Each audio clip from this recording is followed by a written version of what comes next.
I'm good.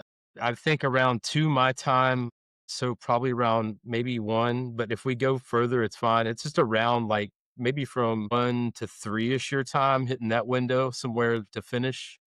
Okay, that sounds good. That would be a new record for this podcast, even with editing, so I think that's easy to do, so we'll be good, but hey, never say never. I know there's a lot to unpack. Hi, Exorcist. It's me and my best friend Bing Bong here, just popping in. So, famous last words from me and Neil there. Neil and I were planning how much time we would have for this podcast, and I was basically tell him there's no way it's going to take 3 hours. Well, Neil and I did talk for over 3 hours. So, what I have decided to do with this podcast is I'm going to split it up in at least 2 different episodes. So, what you're going to see from here on in this episode is essentially Neil and I telling you about our family. We're going to be talking about family stories, telling you a little bit more personal, intimate details about ourselves.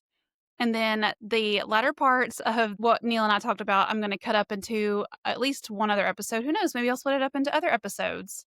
So, for those of you who join The Exorcist within just to hear about movies, this is going to be a lot of personal, very intimate details. And while I will highly encourage you not to miss it, because Neil is a very prolific and heartwarming storyteller, there is not gonna be any discussion about the movie Fréwaka in this part, but it is important to hear what we have to say in this segment of the podcast because it is going to be very important for understanding the context of where he and I are coming from in our lives and how that ties into different themes of Fréwaka.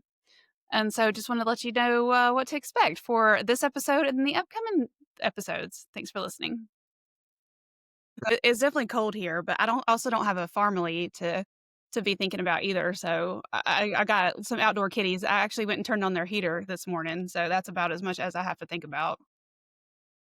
No, they're very cold hardy, and they'll probably be fine. Well, that's good, It's yeah. their feet, Oh, their little naked feet. even though these are clearly my hands, but yeah, yeah. Point taken. I don't know, I guess I just gotta, put this out of the way, Neil, because I am a mushy-gushy and, I don't wanna, like, embarrass you too bad. I am just sitting here just, like, so excited to, like, have real-time interaction with you, and so I just gotta get that out of the way. Likewise. Yeah, I know you could tell I'm nervous as all get out, but, it's because even though I'd be much more if we hadn't already kinda met through the group, but, like, Yeah. once I get to know you, you'll probably have to tell me to shut up, but so Yeah. My nervous energy sometimes comes out as like, "Ah, hello. Oh my god, you're here." And I know that could come across as, yeah. like, big, big energy, so I'm just gonna, like, go ahead and get that out, like, "Oh my god, you're here in real time." Just to start off, "Hello, exorcist, what's up?" We are recording a podcast here.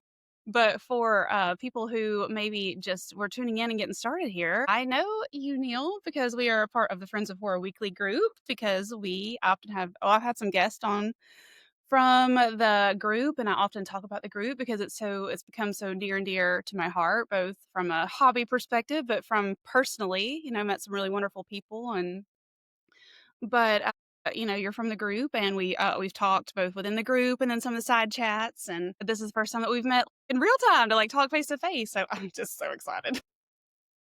That is likewise very much. That group I know means a lot to I think everybody in it, including us.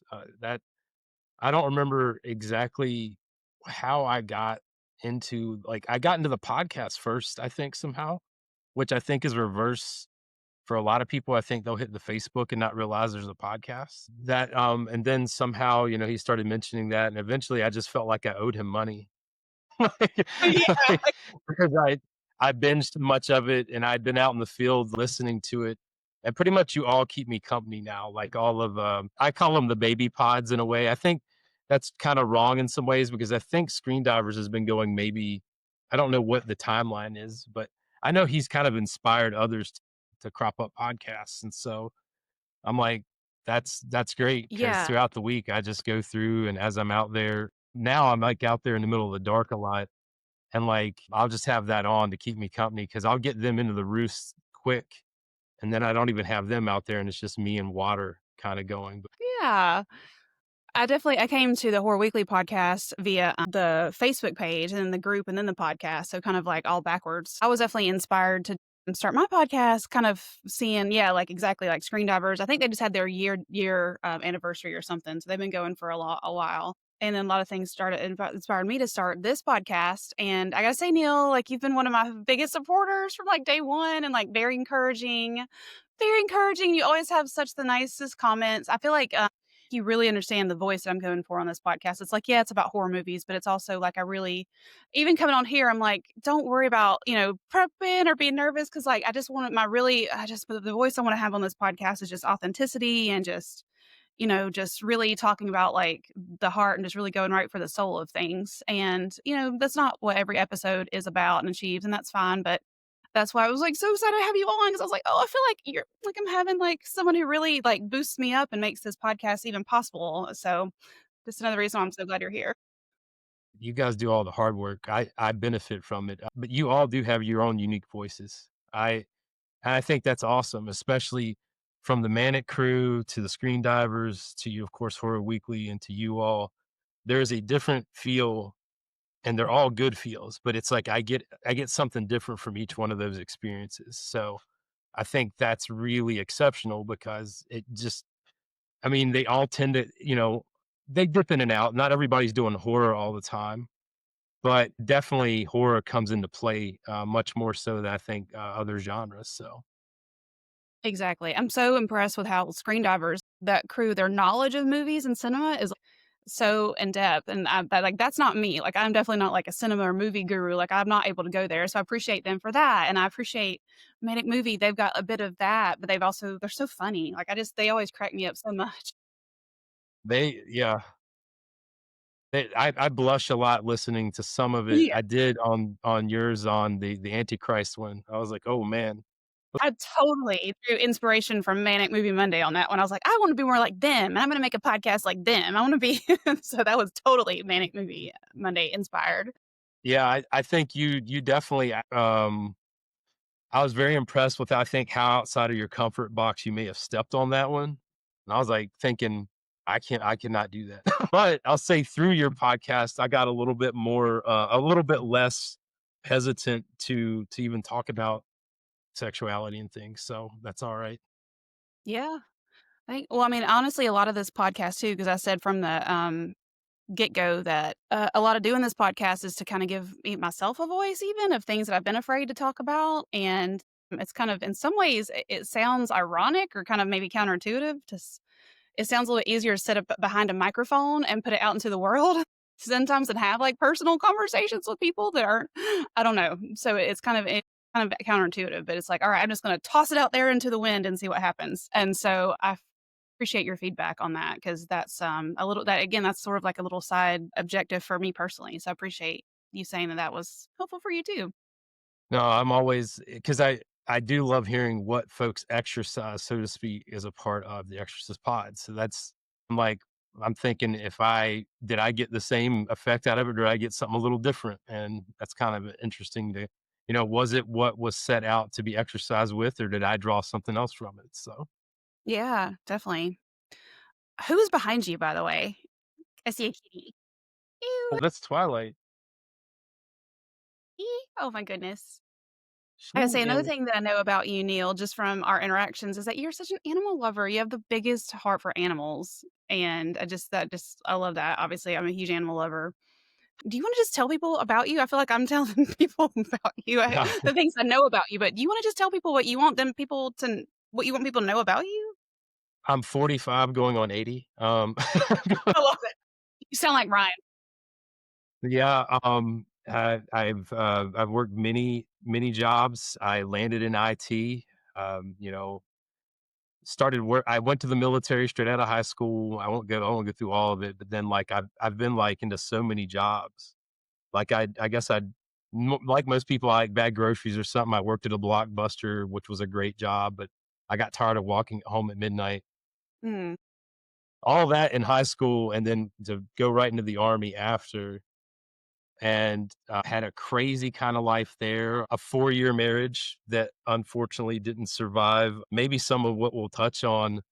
Um, with the generational trauma of things. That's at least partial to blame on that. I'm not gonna make excuses for myself entirely, but we'll say there was definitely a lot that I didn't realize that was going on there. But then I got out, was hanging billboards with some buddies at a high school, which is where I met my current wife, Julie. She was designing them, and then I would hang them, and I would go back there and be like, "What is with this design?" Like, because she would have us do cutouts and, like, they call them, like, top outs and stuff because she would have this great idea, but to somehow have that get up there, sometimes in the wind and stuff, I was like, "What has she got us doing?" But she was always listening to classic rock and stuff, and I'm like, "Well, you've got great music. Why are you trying to kill me?" We really hit it off. She was my rock through me kind of trying to find my way into a job that I thought I could survive long term. Because that is not a young man, that is not an old man's game, hanging billboards. That's kinda like the military. I was like, "How did the guys get old?" I mean, they're a different breed, the folks that retire doing it. Um, but yeah, that, all the way into eventually working some in the local news media, and I figured out I was a great editor. I was an awful photographer. As my buddy made it look easy that got me into the job. He'd been doing it since he was like 16. And then I was like, I got to go back to school. I got brave enough to use my GI Bill, and I'm in IT now. Working for Virginia Tech, doing IT for the registrar's office. So yeah, yep, I'm a Hokie. I'm a giant. They would hate me for saying this. I've always called them the terror turkeys because it's always like they because their mascot, our mascot, I should say, he's this big muscular bird. It's kinda terrifying to me because he's juiced or something, I don't know, like, I wouldn't wanna meet him. I don't so That's hilarious. I don't know if I know what a hokey looks like. May have to put that as that end up being like I'll have to insert, like, a little image here because, like, I can't picture what that looks like. with all of these Disney stuff they made horror out of and, like, the Popeyes and everything, I could totally see that being like, when I see our mascot, I'm like, they could totally make that something because he's just I know birds can be like, even if they're small, they're pretty savage sometimes, and to have one that large, he looks like he's in WWE or something. I'm like, "Alright." That's like So, a well, I mean, it's like dinosaur. It's like, descendants of dinosaurs get you. I'll say this though, for any of my coworkers, that place has been the best job, like, outside of that I did work in a comic shop, which is like that's been my home away from home so much. While I was going through my studies, I worked for some of my best friends and worked with some of my best friends while I was getting my degree. And so I don't want to skip that, but it's been that was always the competition. I like was could my current, my career job be as good as my comic book shop job that I would have kept forever, but we just couldn't make the ends meet all the time with that for what we were aiming for the farmly and stuff. And so, had to kind of grow a bit to get to where I needed to there, but I love them both so much, and this job's been so good to me. I don't want them to take offense to me saying terror took like, we're Yeah. definitely Hokies. And since I was from, a pretty, like, poor family, just mom and I, they were, like, maybe, 45 minutes, 30 minutes away if you're, like, flying, and there would be kids I knew in high school that would go to this mystical place called Blacksburg and see these college football games. I was like, "That just sounds like it's another state to me." 'Cause we Yeah. didn't really she had epilepsy, mom had epilepsy, and then by that time, they had found out she had been driving with it. Somehow the DMV had given her, like, a license forever and never figured out she had epilepsy, and when they figured out, like, "We're just gonna take that," and so we were, like, public transportation or we would just walk and stuff, so Okay. but yeah, like, for folks to go, like, to another city just sounded like it was a state away, basically, and that was before they have SmartWay bus and then, like, buses and, like, green transportation now like, you can get up there now a lot more easy, but I wouldn't have thought of it either. It was just I don't know. If I could get to Yeah. B&D, if I could get to the comic store, I was like, "That's all I need." So, mom would ask, "Can you eat comics?" And I was like, "You can, it just doesn't give you the nutrition." You can, but yeah. Yeah. Basically, I don't know, growing up, it was just she and she did a lot of hard labor jobs. She would work landscaping jobs. She milked cows at one point. That was before we moved to the big city. I'm going to put in air quotes of Roanoke because compared to Rocky Mount, Wirtz, Burnt Chimney, Roanoke was like the sprawling metropolis to us. and now I know, like, of course, I know it is such a small city compared to some others, and I haven't been to, like, around the states or even around the different countries, so when I see everybody from our very diverse group, going to these places, I'm like, "That's insane," and I'm loving it for them. It's blowing my mind. Uh, I just think that, well, let me just back up for a second because, I think I kinda knew where you were living and had background in, but I don't think I fully knew the region. But just to kinda give you a little connection, my grandfather taught at Blacksburg in, Virginia Tech for a long time. His name was George Thorne. He taught, the theater program there for a while on That's my biological. fantastic. Yeah. He when he retired, they, made a big party for him, and I still have a magnet on my refrigerator that says, "I was a thorn in George's side." And then my biological father, his name's Pete, he's not the one who raised me, it's confusing sometimes because sometimes I call them dad and, my stepdad, but my biological father, Pete, he was, raised in Appalachia, so, Elizabethton, which is just outside of Johnson City, and so I grew up visiting him kind of up in the Appalachia region, and kind of end up in the Blue Ridge Mountains up there. His heart is there. He started a little grocery store up there just to kinda serve that community because people have to drive an Wow. hour away, to get groceries otherwise. It ended up not working out, but I have a little bit of connection to, I think, where sounds like kind of where you grew up and then moved away to, and it sounds like little Neil growing up thinking about the big city of Blacksburg, and look, now you're working for the big folks over there. Right, right, right. It's yeah, all that stuff boggled my mind. I would do anything I could to get like to Roanoke, and I'm living in Salem, Glenver, which is in between Roanoke and Blacksburg. So like getting over what was Windy Gap Mountain from Fort Chimney Works, like was my mom had a $500 Volkswagen Beetle. She bought it for 500, and to get over that, I remember it was always like a wing and a prayer. I mean, that sucker had holes to the floorboards.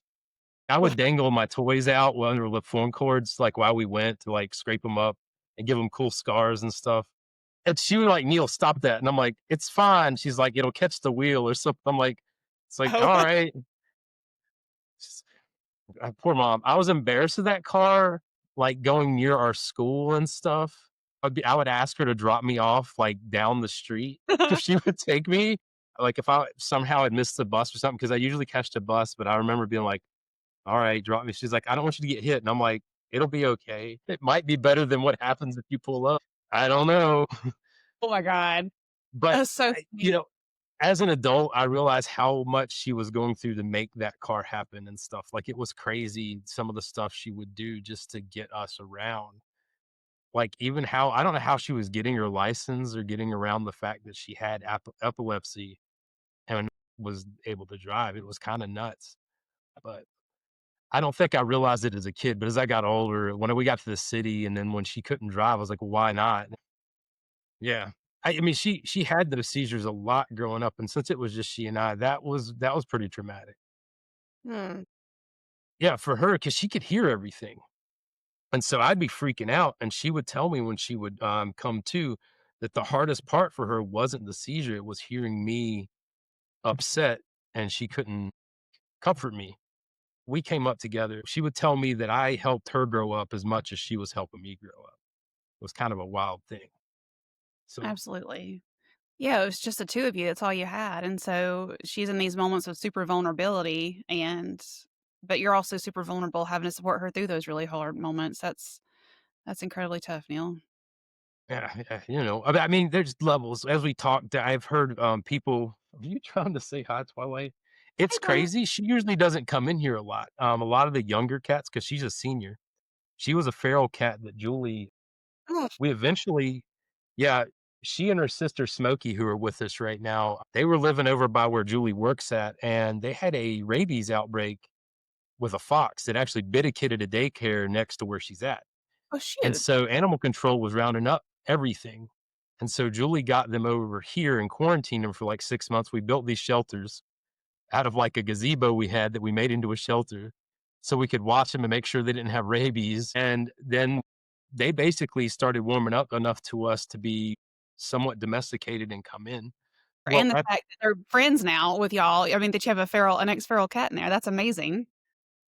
that's all Jules. Like, she has a Snow White effect, as I call it. I have a little bit of it.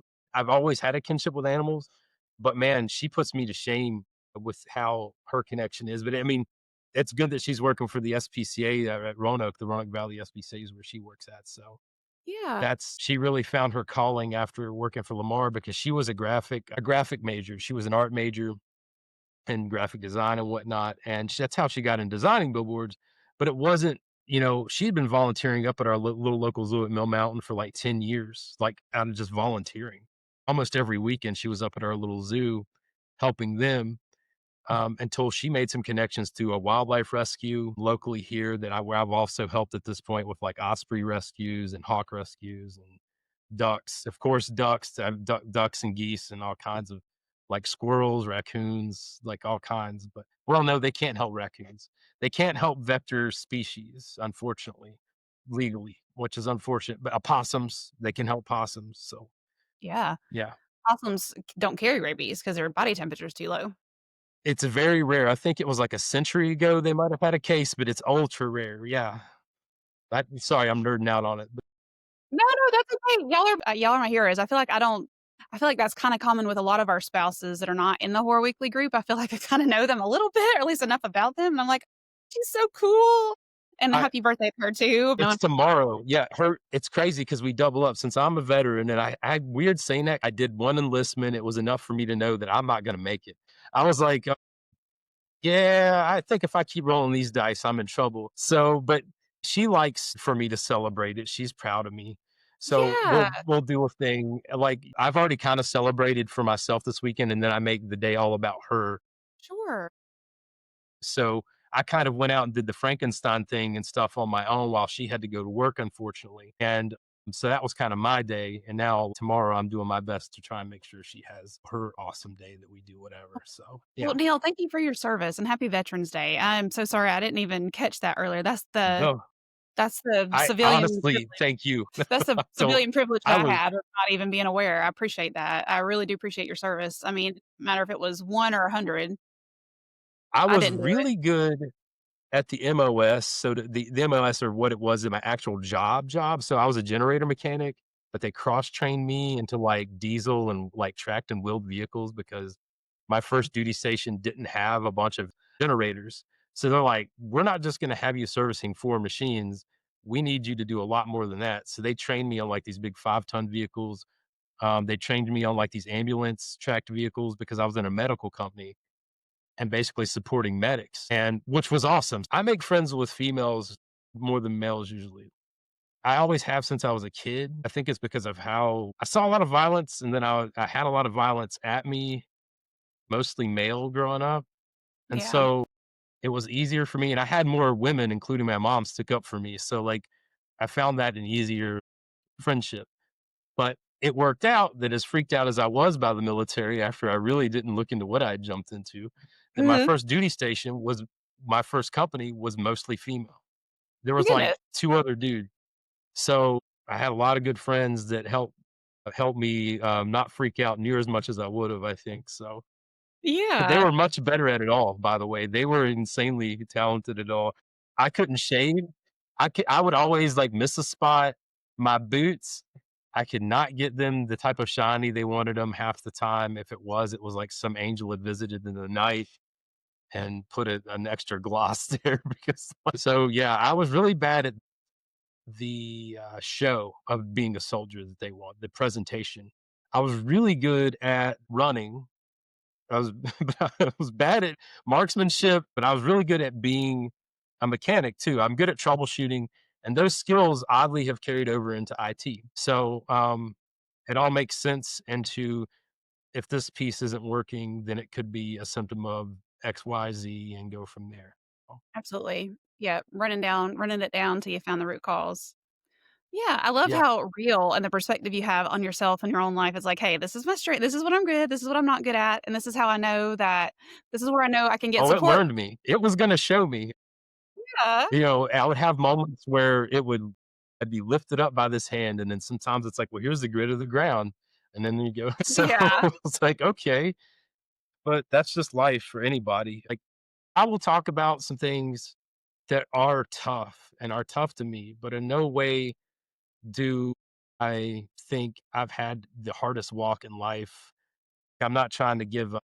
a woe is me so much as I do like to share Yeah. because not all of I've not been a perfect person. I'm still working on a lot.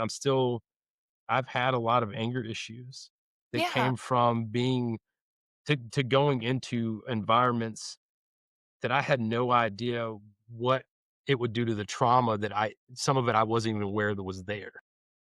Sure. So like Fréwaka, it hit pretty big with her having some realizations during those moments where she would realize she Yes. was doing something, whether she was dragging her foot or she realized something was on inside out. Now, yeah, I know we'll get into all that, but like, man, that is what Yeah. because you will think you have it licked sometimes. You will think you've escaped things that you were like, I never want to be that way. I'm going to do everything I can and I won't be that way. There's no way and then somehow it's happening. And then Yeah.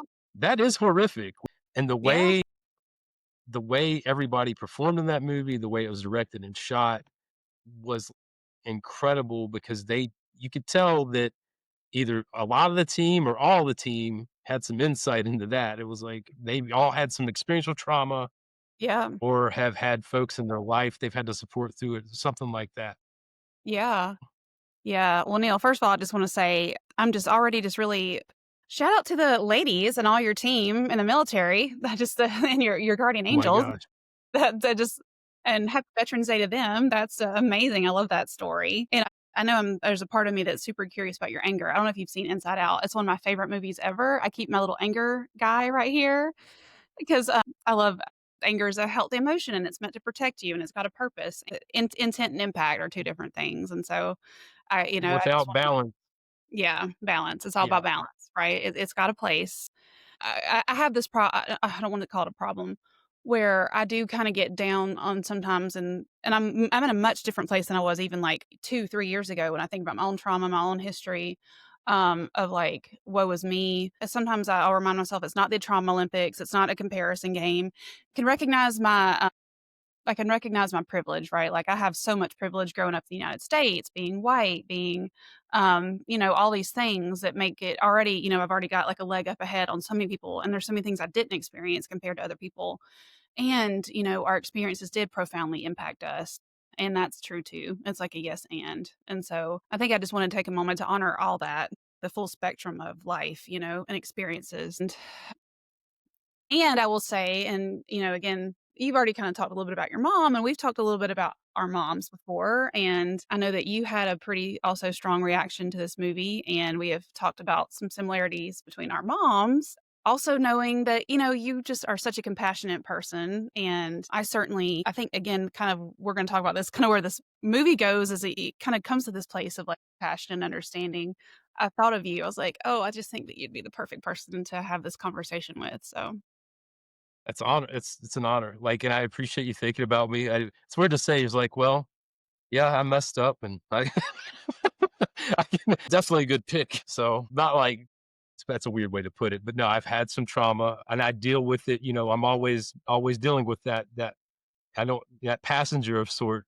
I don't know. I don't want to call it a dark passenger. Like I'm not Dexter. Don't want to scare anyone away. I'm not. But like it's definitely you're always going to deal with it. I think I had to come to terms with that. There's no getting oh well, maybe there is, but in my what I've talked about with my therapist, shout out to Kim, is is I think it's just you learn to manage it, and that comes with time. You gotta be patient, and maybe you never really put it to bed. Maybe you if you're lucky enough, you do, I don't know. That's the goal is to have more days where you're putting it to bed to where maybe it's something, but you always wanna be ready. I think there's a danger there that if you do, you maybe get complacent if it shows back up, you're not ready for it, right? It's kinda like a football team, you don't want your defense to go to sleep. I'm looking at you, Steelers. So, I yeah. don't well, now our offense, neither well, hey, the offense will go to sleep. I'm like, well, neither one of you really needs to be sleeping, please. But so, Analogy so much as a football fan and, who's someone yeah, like parts work, and therapy and, the trauma. balance. You need Perfect. balance. Oh, I can't tell Yeah, you, times I have shown up, in my own therapy and I've been like, "Fuck, I thought that I was over this particular aspect," or "Fuck, this is coming back up on me again." And she's like, "It's a journey, not a fucking it's a journey, not a whatever." And I'm like, "Bite me." But it's so true. You know, And it's hard using my words. I almost feel like I went Neanderthal for a minute, like, because when it hits, Julie's like, "Well, tell me what's happening." And I'm like, "I can't." She really wants to help, and she's like, "Well, how can I help?" And I'm like, "You just be there." She's Yeah, like, "Well, what is it?" And I'm like, "I don't even know if I can properly tell you right now." And then I get frustrated with that. So it's sure. like you'll have something come up that you're trying to come to grips with. First of all, it's something I don't think she should have to be dealing with, so there's the guilt there. Guilt's a big theme that rides throughout Fréwaka, and then it's the frustration of I can't even give her a proper explanation of what is wrong with me. Sometimes, Mhm. and then I'll eventually, work it out. It's just in slow motion. I Sure. eventually I was so paranoid of taking any kind of medicine because part of my mom over time and life breaking her down, she did get addicted to opioids, um, after some pretty awful back surgery, that she had to have through jobs where she'd slipped discs when she was pulling up stumps or fell off the back of a watering truck at one point trying to water hanging baskets for the city, and that was in the '90s. That's before it had its own movie, so to speak, or like it wasn't I didn't really understand what was happening. I was in middle school, and then, mom would be out of it, and I was like, I just thought it was the back stuff, but then I have a godmother named Cherie. She lived with us for a while to help mom get back on her feet, she said, but I also think it was trying to help mom get off of that. Yeah. So, that was a lot there, that for me, medicine, like, I was always like, and I told, my therapist was very receptive to that. I was like, "I don't wanna go with any it'll freak me out if you try to prescribe me too quick without getting to know me first." Like, Totally. she's like, "Well, I'm not gonna do that until you're." I was like, "Okay, alright." I was like, "Fine." And so I'm on Lexapro now. What that's done for me is it's helped me slow down because part of my anxiety creep of what would make those moments worse of me trying to put reason to what's going on is like I would just have a panic attack on top of whatever the breakdown was. But this it's Yeah. almost like the Lexapro puts it in the slow mo for me, at least it's helped me. I almost put it in the video game terms of like slow mo back in the day for Nintendo was like really stupid. I think it probably still is. No one's doing this anymore. I don't think. You would have some kind of software or some kind of mode where it would just hit pause like rapidly to where like you were hitting pause on and off to where it was just like this. It's almost like that though. It's kind of a dumb version of slow-mo is the way I want to put it. It's not perfect, but it does Nice. help some. So yeah. Yeah, I tell you what, I I have your story resonates so much with me. My mom my biggest, I guess you can say, one of my biggest trauma threads is that my mom got addicted to Xanax as her way of managing her own trauma. And, she was out of it for most of my childhood. And so when she was in her state, and she did the thing where she could, back then, the typical like go to one prescriber, get a prescription, go somewhere else, go somewhere else, go somewhere else. And she was so addicted to Xanax, she could just take handfuls of that shit and it not even, impact her. Mom was on that too. Yeah. Yeah, yeah, and so I was always afraid of medication for the same reason because that was, seeing her do that for so long, but I finally have gotten on a cocktail of medication now, like, I feel great all the time. So, like, I'm taking Wellbutrin for depression, I'm taking, Effexor for anxiety, and I just got on, Qulipta for migraines, and so I'm like, "Woo, I feel good." The way I describe the anxiety medication for me is that it stops the bells from ringing. Like, it stops because like, I feel like I've always had this, like, low level even when I'm, like, the anxiety is not bad, it's like I always have this, like, low level that's just, like, undercurrent all the time, but, like, it stops those bells from just, like, dinging. It's like, "Oh, thank God, my nervous system can rest a little bit." And I'm so I glad feel you've like got the right mixture there. It's crazy to think we're playing with chemistry in a body that way. Yes, it You really know, is not a playing it's not playing, like, it's not I don't know if that's the wrong way to put it, but, like, no, we're I think you're right.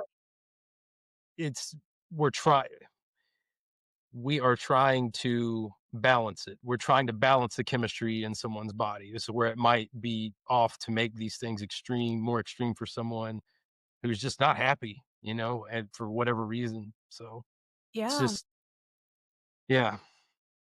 Yeah, I do think that, I do obviously clearly believe in therapy. I'm a therapist, and I'm still in therapy, and I'll probably be in therapy every day, every till the day I die, because that's just who I am as a person.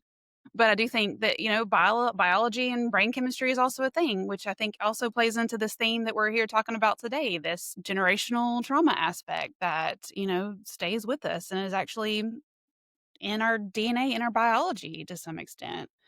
I brought a couple books, but, one of my very favorite books that I learned about in grad school was this book called It Didn't Start With You, and, it's called It Didn't Start With You: How Inherited Family Trauma Shapes Who We Are and How to End the Cycle, and it's literally about how basically DNA or different parts of our biology gets activated depending on what we're experiencing and how it's passed down through generations. And so, this whole biological aspect of how trauma gets inherited and passed on. And so, sure, there's the emotional, mental aspects of trauma, but I do think that treating it holistically, like we're talking about with medication, is it's okay. I say all this to destigmatize it. We are a biological, chemical creature in addition to like, spiritual, all these other things. And that's a big deal. I thought in my head, if I stayed away from drugs and I stayed away from alcohol, because my dad was and still battles, his alcoholism. And that was a big part of a lot of the negative that came from him, that he had going on. It's tough. I have a tricky relationship there. And he took off at a young age. I was really determined over life to figure out how it was built. And some of it's alcoholism, and some of it's generational inheritance from his father, my grandfather. And he has two brothers and he has two sisters. And their way of thinking as a family just they thought that no matter what, you were supposed to put up with anything that anyone did, even if it was abusive. And that just wasn't it's not a thing in my book, and wasn't in mom's book. But Yeah, he has this great heart, and it's of course, I know what mom saw in him. It's not one of those. He has a really good heart, and I think between mom's family and between his family, they didn't stand a chance. Like, because I think mom, her family was just awful to her, and she was coming out of, like, not having a lot of information on even how to navigate a non-abusive relationship. Not that she should stay in an abusive one, but, like, that's all she'd seen. Like, generationally, that's just how it was supposed to be forever, right? From them, absolutely. and then, like, for dad, there was just enablement going on of, like, well, that's just how it is. Like, his Yeah. family, even if mom would get him on the right track, because he would get off it. I mean, his own mom and his dad would beat you if you wouldn't drink with him, and his mom, like, her way of comforting him was handing him the bottle. So Of so that course. that, that I would see him, and I've seen him since. Dad, when he's clear, has a heart of gold. Yeah, It's I don't say that just because he's my father, I've seen it. He wants this, but he has his own insane amount of trauma. Not that I'm excusing any of the abuses at all, sure. I'll never do that. We can do that and, honor their experience, but also not excuse it. It's those things are both true. And so I thought, since I didn't drink and I didn't do this and I'd seen this, I was like, "Well, I can easily avoid being mad." I was like, "There's nothing that can make me do that, and I'll never get towards it." Um, but I'd always been a passenger of what mom navigated us through. I was always like, I'll put it this way, I felt like R2-D2. I'm such a nerd, but like she was always piloting the ship, and I was just like the droid trying to either navigate with her or help guide where I could, as a kid, as much as a kid Yeah, could. And I mean, and I gave her, the love. I know that now that I did give her the love, and there was some stuff I taught her that I know helped her too. But holy cow, I just struggle making it with the family here, and they don't have to deal with the systems of man or or human beings or whatever you want to call it. that she was having to navigate for my sake and hers and to make it on that level. Julie and I still have to make it together, but she had no partner really. Yeah. It's insane to consider it. And I really, as much my both of them are hard workers, insane. I'll never work like my parents worked. I don't. I'm not just putting them on a pedestal on that. My mom, she would help fabricate houses. She did a job doing that. She helped landscape and she was literally helping pull stumps out of places. She did work on the set of What About Bob of all movies, just to put that in there. That on the landscaping. Yeah, it was in Mill Mountain Lake down in like Manita, or is it Manita, Virginia? Somewhere on Mill Mountain Lake, not Mill, Smith Mountain Lake, where she worked on the set for that and actually went to the wrap party where Bill Murray was at. Robert Redford wasn't there because he was doing AA for, and he couldn't be there because it was alcohol. But Frank Oz was there. I was so envious she got to meet Frank Oz because not only was that like this Muppet guy that was like Yoda and all this, he'd been in like Blues Brothers and helped direct some of these other amazing movies. But yeah, That's so she'd done cool. all that, milk cows, which is insane. Like, the life of someone who does that, as a kid, you're like, "Oh, it's so far." It's insane. Yeah. She was Oh, yeah. getting up at, like, 3 a.m. to herd them up and all this stuff, and I would wake up nauseous from how early it was, like, "What are you doing?" Yeah. Oh my gosh. And she'd Yes. have her shit kickers on, and she called like, her cow boots, Your boots. her whippers, like, I'm like, "Alright," and she'd have, like, a cup of coffee, and she's, like, heading out. I wish she was, like, 5 foot, hardly anything, but she could move mountains. And my dad, my grandpa had pulled him and my uncles out of school in the 8th grade to work for his family business. So that was their education. Wow. That was like, so they basically helped set houses and mobile homes and then truck, and that's what they knew from then on. Wow. And so they can drive just about anything on wheels. I wouldn't put them on wings.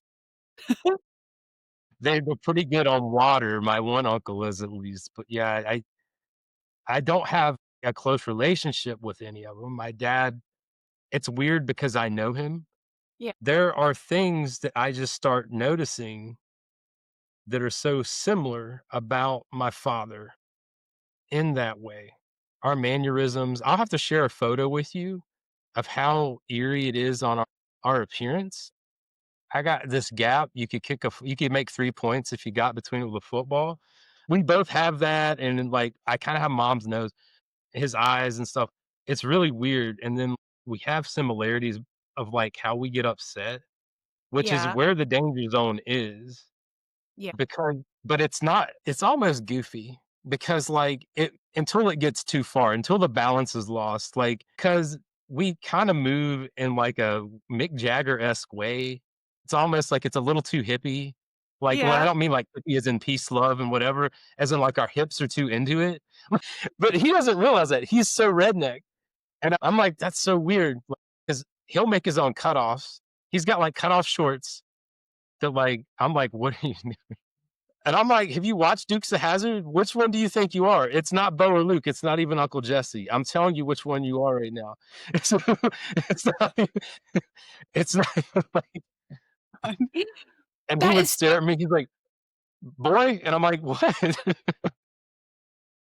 this is so funny to me because my mom raised me, just by herself until I was about 2, and then she married my stepdad, and my biological father wasn't he was in my life maybe, like, once a year for a while, and then we started spending more time together, still not a whole lot, maybe once a year until I got a little older, like teenage years and older, maybe more like twice a year.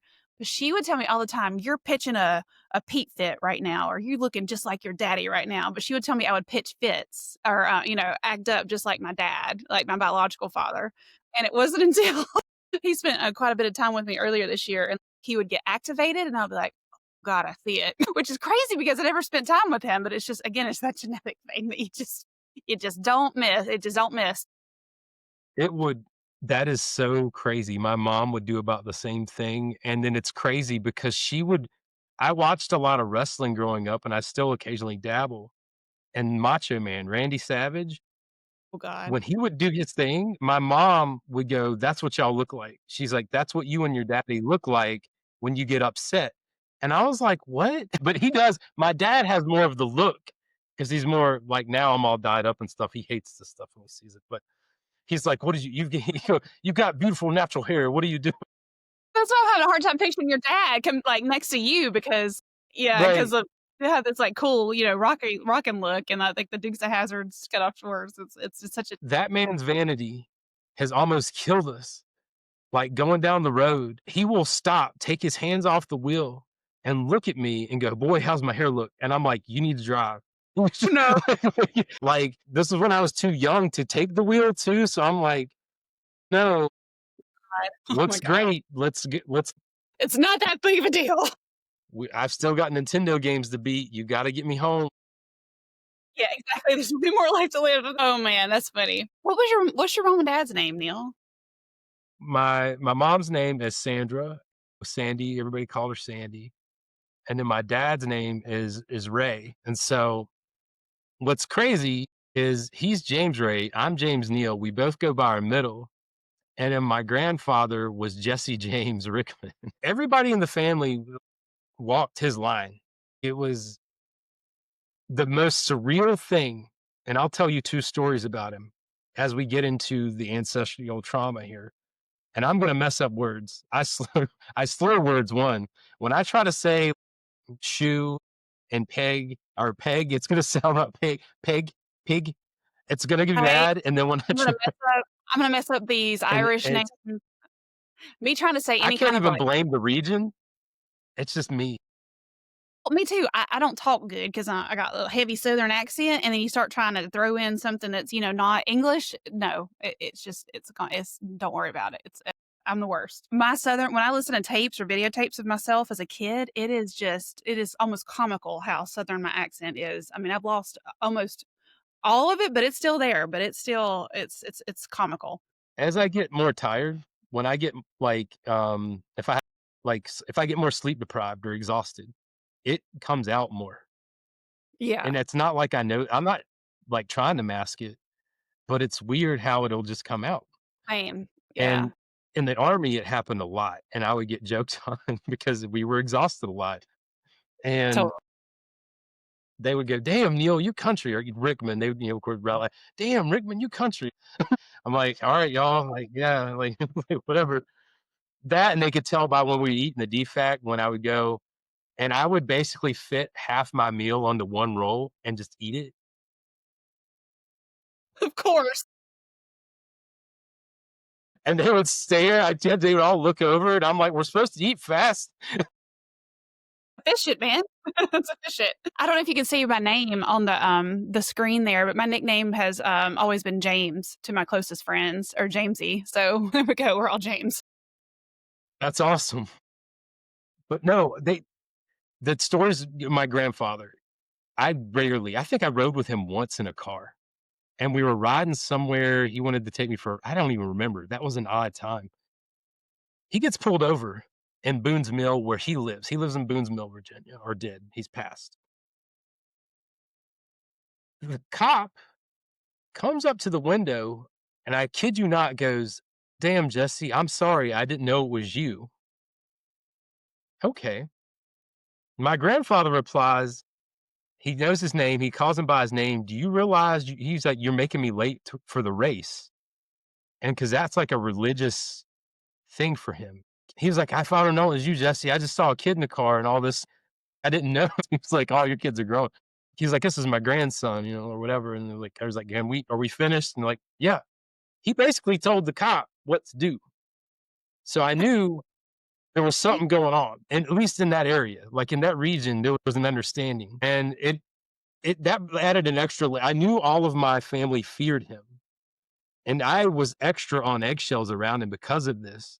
But when that happened, I was like, "What is that? What is that? I've seen this in movies. Maybe what is this?" Like, I so he would do that. And 2 more, I said 1 more, but 2 more. Once we were sitting at the table eating at dinner, and there were 2 things you couldn't talk during. It was the race and Walker, Texas Ranger. You couldn't talk during Walker, which no one I still think that Walker was wearing, jeggings or something. You can't kick like that in Wranglers, man. You like, I've tried to my dismay because they fit like, I wasn't allowed to wear, like, relaxed fit jeans for a while in life, and, like, then you watch Karate Kid and you try it and it's terrible, like, there's injuries. It's too stiff. Like, that doesn't wha how's Chuck doing it? I don't know, it's gotta be jeggings, I don't He's wearing I never thought about this is perfect. This is true. Okay. I'll never be able to see it again the same way. like, so you didn't talk during either race, and you always took your hat off at dinner, and then one time I forgot that, and my hat came off so quick, he'd give you this look that was, like, Gorgonish, like you thought you were gonna turn to stone, like, it's a piercing gaze, and you realize you've done something, and you're like, "Hat, hat," and I kicked it off so heavy, like, it just went across the kitchen, and he would just nod, like, "Yeah," and but the craziest thing about the meal was he hears a sound that no one else is hearing. So everyone kind of looks over and he runs and he grabs this like mini sledgehammer by the door and he runs out of the door. He is chasing adolescents that are on a four-wheeler on the street, yelling at them, telling them he told them they shouldn't be on the road.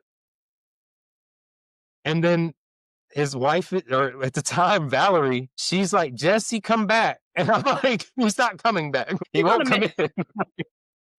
in." And it's the most awkward time waiting for him to come because I was like, "Do we continue eating? What happens?" These mashed potatoes are really good, but is he gonna be pissed if like I'm eating them? Like if I'm done and he gets back, Play to the kids with his sledgehammer. if half the meal's on the roll, is he pissed? Like, It's going even oh, faster on the roll.